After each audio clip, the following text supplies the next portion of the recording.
Hey guys, Desolate Magic here. Watsy decided to drop the mother of all spoiler bombs on a Friday, which is, generally not seen as a good idea from a marketing standpoint, but when have they ever known what they're doing? I think a lot of these were thrown together at the last second early because so much of this crap is leaked. Yes, I'm super not helping with that. First, real quick though, changes to Magic product languages in 2024. They are dropping Chinese simplified, what, and Portuguese. Portuguese I could see. They're keeping Italian, as we say in Wisconsin. It's not Italian, it's Italian. You guys are the ones saying it wrong. So Italy beat out China. Do I need to point out their populations? But it's not just about like rising or lowering sales or like who wants what. They're actually saying that even in countries where like Portuguese is the primary language, they see a huge number of players who just want to purchase the English cards. Now, words cannot describe how much I despise the language of Portuguese. Being an English and Spanish speaker, there is nothing worse than Portuguese. It is the stupidest, most useless, pointless, overcomplicated version of Spanglish I have ever seen in my entire life. Keep in mind, though, that Brazil speaks Portuguese, not Spanish. And Brazil kind of big. So I don't know if Brazil's just like, you know what, screw Portuguese, nobody speaks it. Everybody assumes we speak Spanish, so what the hell is just learn English? I mean, like, everybody in Germany speaks English. It's legitimately above 85% last time I checked. So, okay, MTG Arena still holding on to almost all the languages. They actually don't mention MTGO at all, which is hilarious. But coming up, they're dropping Portuguese and they're dropping Chinese simplified, and nobody in China speaks English. So I don't think that's just, we want the English ones. I think it's bombing hard there. I think something's going on. And yeah, their whole country's about to collapse financially, but their population, their real estate, and their entire GDP and everything about them is about to collapse in the next 10 years. So that'll be fun for the rest of the world. You should probably subscribe to my prepper channel. Emergency survival tips. But anyway, read the rest of this if you really want. It's getting interesting with the promo packs, because those are going down to like 2 languages. It's weird. And then they're dropping all support for Russian, finally, after MH3, with a set which I, up until now, forgot actually was a thing. I think I blocked it out. The first 2 were horrific. Anyway, Thunder Beach by Kronbacher, again. And then also Thunder Junction. Vote down below which one's better. So, hey look, it's all those people I just talked about yesterday. By the way, correction, Tiny Bones was obviously already on a card. I cannot believe I forgot him. What the heck was I thinking? In fact, he's a 1-cost 1/1 legendary creature skeleton rogue with, and the set symbol is a hat, kind of. It looks like a B2 bomber to me, but whatever. Death Touch, whenever he deals combat damage to a player, you may cast target non-land permanent card from that player's graveyard, and mana of any type can be spent to cast that spell. So you don't get a free cast event. You hit him with a tiny little 1/1 with Death Touch that you definitely don't want to block. And he's a mythic, by the way. And you get to free cast something out of their graveyard. I mean, that's insane. I love it. That's not even that overpowered. It's just hilarious. Because you guys know, whether it's kidnapping their cards and beating them with it, cloning it, or summoning things out of their graveyard, whatever, beating somebody with their own cards is about the fairest thing you could ever possibly do. Like, can they really complain? They're the ones who put them there, Well, then we got Oko, the elk leader, ringleader. He's same colors as before, if I recall. Yep, couldn't keep my eyes from scrolling down. I see the word 3/3 elk. That's wonderful. Anyways, 3 loyalty 4-cost. Great. At the beginning of combat on your turn, Oko the ringleader becomes a copy of up to 1 target creature you control until end of turn, except he has hexproof. That is inherently broken. +1, draw 2 cards. If you've committed a crime this turn, I can't wait to see what that is, discard a card. Maybe that's not even a game mechanic. It's like if you've literally committed a crime, like you pull out your phone, you like download some copyrighted song or something. Oh, guys, I've committed a crime this turn. That sounds like something they would do right after getting rid of that anti-mechanic for being legally questionable. Anyway, if you've committed a crime this turn, discard a card. Otherwise, discard 2 cards. Wonderful. So -1, create a 3/3 green elk creature token. Thank God it doesn't turn one of their creatures into a damn 3/3 elk. And -5 for each other non-land permanent you control. Create a token that's a copy of that permanent. Wow, I love cloning, but even I think this is going too far. Just like that outfit, or lack thereof. But there's other characters. This is probably Annie, if I remember correctly. Don't know if that was final, actually. Haven't seen the blue cow yet, so maybe it was partially, a BS leak, but we'll see. Here's Vraska doing overpowered Vraska things. And then we've got Rakdos. You know what? Whatever keeps him out of Ravnica. Well, hold up. Okay, wait a minute. Hold up.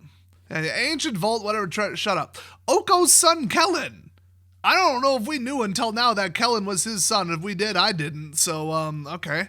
We knew he was like half Fae and half... Let's be honest, something that rhymes with Fae, but yeah, half Fae, half human, and 100% fabulous. And my God, does he look completely and utterly inconsistent between sets. Not even just the hair, his face. That is literally a different person. So, okay, so Oko's schemes threaten to sweep Kellen into the role of a villain. Yeah, he gotta start elking people left and right, man. He about to get arrested for cattle wrangling and 3 counts of elking. These are the lands. They're cool as shit. That is just about the coolest land I've ever seen in my entire life, just from a pure art standpoint. The creativity, the idea, the vision, the subtlety on some of them. Oh my God, I love it. Oh, hey, giant cacti. Hey, if you got the I just leaked it yesterday bingo card, scratch that one off. Next up, cactus people. Put another quarter in the Des Was Right jar. Why even wear a hat like that if you're all spiky and you're going to ruin it? Then we got big ol' worm. And then I guess, is that supposed to be tumbleweed with cacti in it? That's not how tumbleweed work. The whole point is they're very light. Cacti are very heavy because they're full of water. And then we got somebody with a totally not gun. Wait until you see how totally not gun this gets. So these are the special frame. I've heard rumors that there's up to 6 different showcase frames, aka card treatments, aka I just call everything a trim because that's what it is. So there's going to be 6 different trims or something. This is Thoughtseize, the breaking news edition, and they're all supposed to look like, newspaper or whatever. But then there's the textured foils, which I guarantee are not tournament legal because that would shuffle different, have a different friction coefficient, probably weighs a different amount, different flex to it.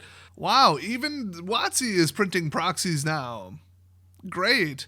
Oh, and in case you didn't get it from the set symbol, this is from the bonus sheet. They're doing, I don't know, what is that, Strixhaven Mystic Archive thing again? I don't even think that was the first set to do it. What it really is just masterpieces.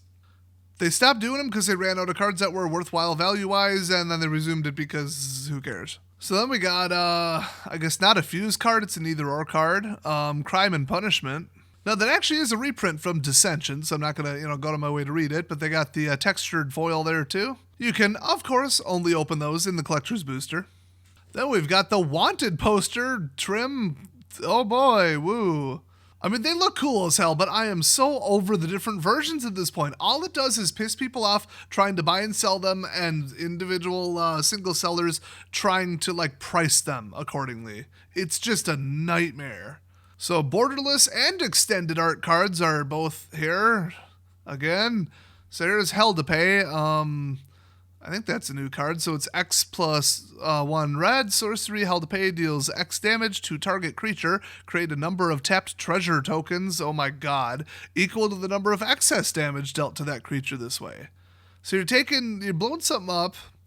And then as long as you can go over its toughness, every single mana point you put into X becomes mana you can spend later. And deferred mana between unlimited numbers of turns has been historically very broken. So, great.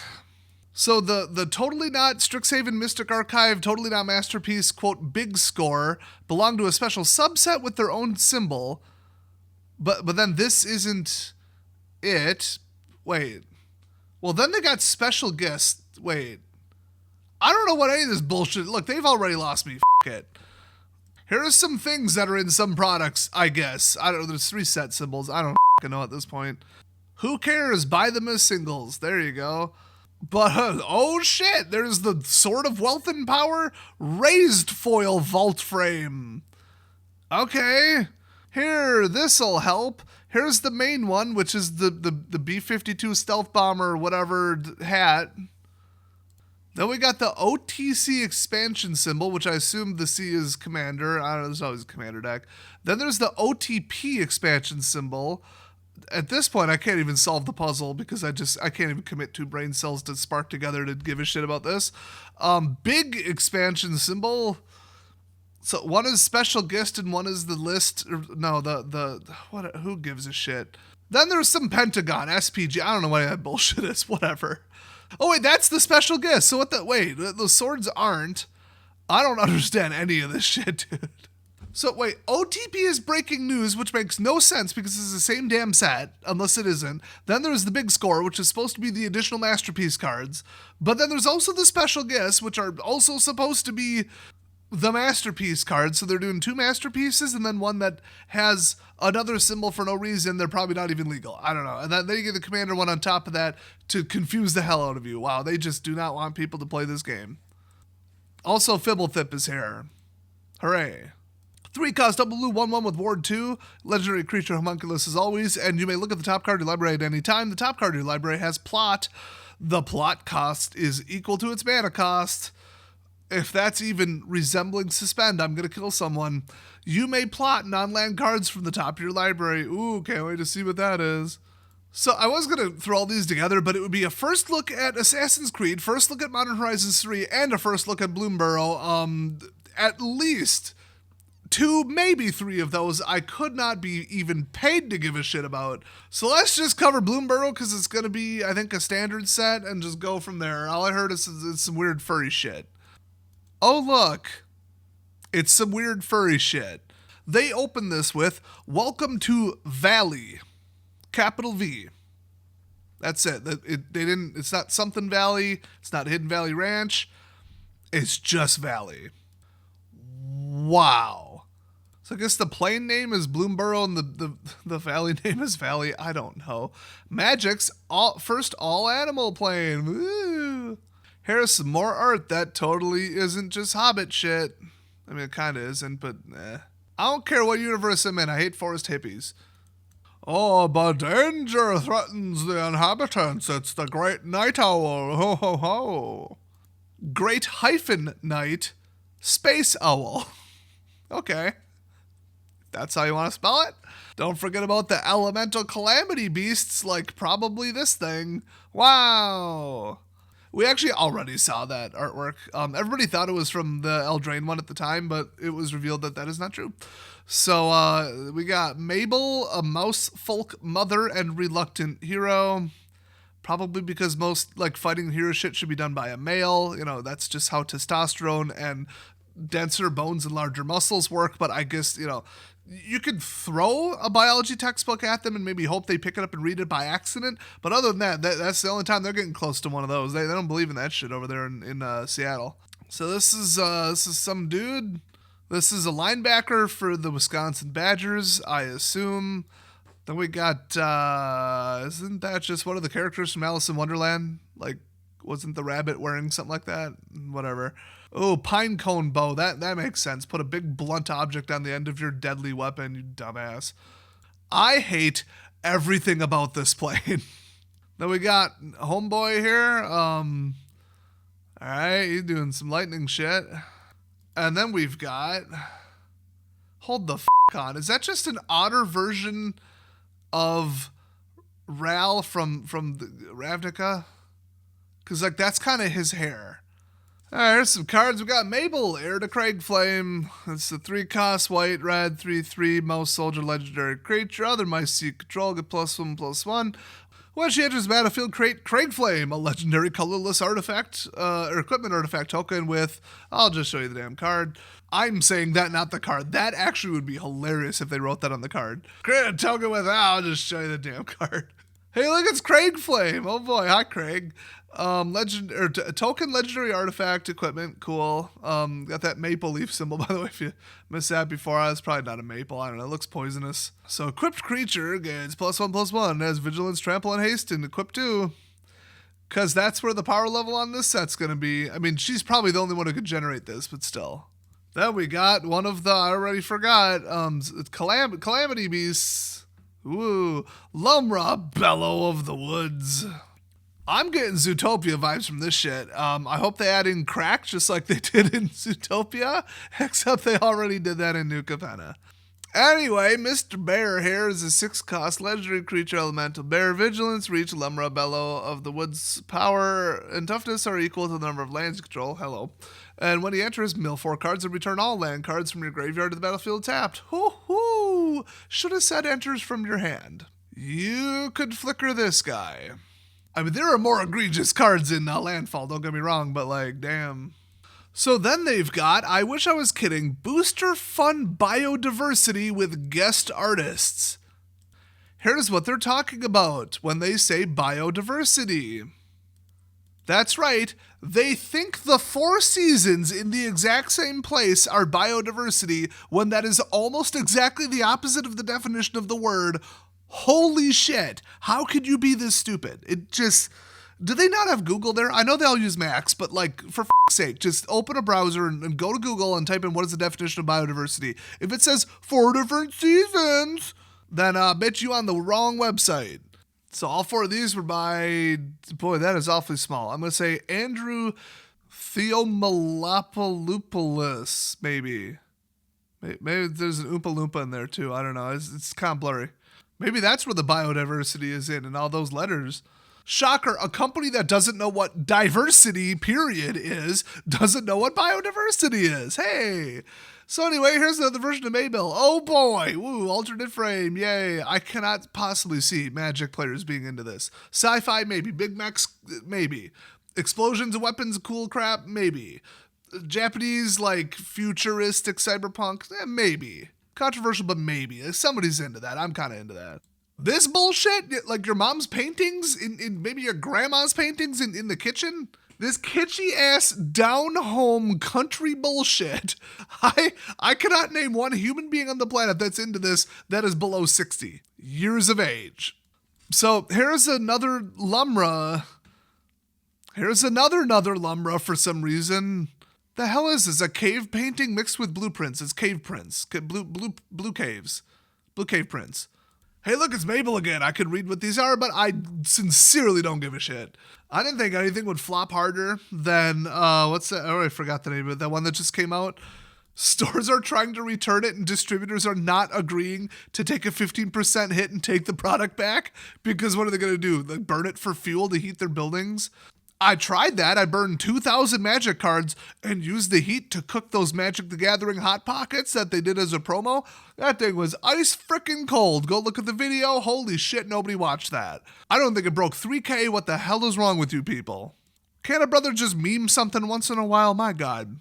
Okay, then we got Curious Critters. What's curious about this? The fact that it's freaking Jace, but as a furry.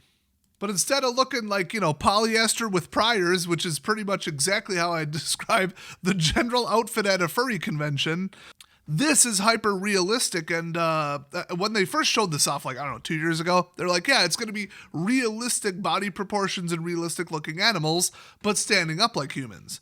And even that only some of the time. So the scale and stuff should be about right, even though there's frogs larger than him behind him and he's a fox. We'll just ignore that. But as far as I know, even furries aren't into this. They want their weird, demonic, pervert, wacky, kid-friendly, crazy cartoon outfits. Not, okay, that actually just looks like somebody drew a fox. Also, in case I didn't mention it, why the is Jace a fox? Why would you do that? Anyway, here's the set symbols. Hey, there's less of them. Because it looks like even they stopped giving enough of the effort at some point. Amazing. So the 3-letter code is BLB or blub, which is exactly the sound of your stock tanking. Blub. Oh, look, it just blubbed. Blubbed right on down there, didn't it? Here's a slideshow of what the products are going to look like in case you really want to memorize them so that you can avoid buying them on accident. Tell your friends and family not to buy them.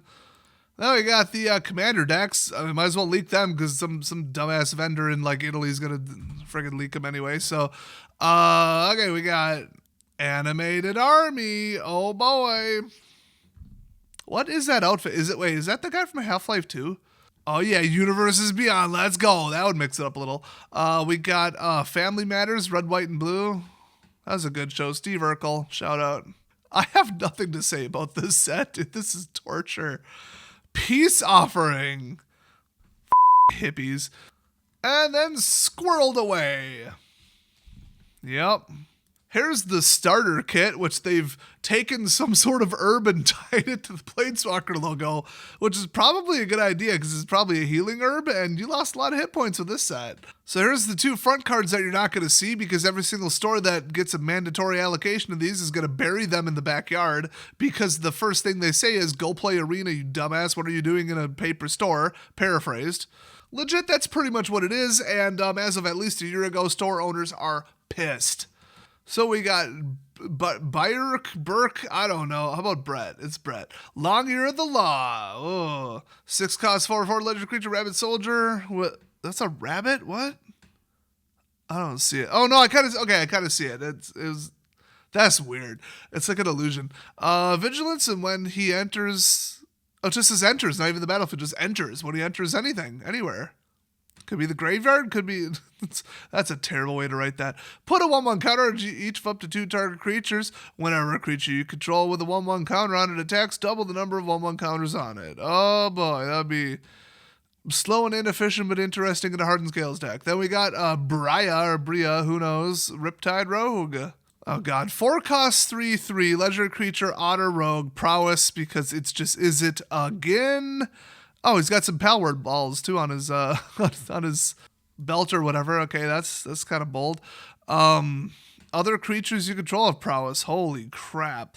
Whenever you cast a non-creature spell, target creature you control can't be blocked this turn. This is one of the most powerful Is It cards ever printed in the history of the game versus the other card from a starter deck is how I would describe it. Holy crap, that is utterly ridiculous and probably going to be worth about $25. Bulk prowess granting legendary. This is a commander. Like, this is outrageous. Oh my god, so the story, buckle up. July 2nd. Debut and previews begin July 9th. Card image gallery and previews complete by July 19th. MTG Arena release July 30th and global tabletop release August 2nd. Oh boy, but the pre-release starts July 26th to August 1st at your local store, which will probably be closed by then. And your WPN game open house is August 2nd. The Bloomburrow Open House. Bring liquor. The Bloomburrow Open House. I told my grandma and her friends at the retirement home that it was actually a craft/art show. Well, tell me what you think of everything we've seen so far. I'm very curious. I'm going to go play Pal World. I'll see you guys later.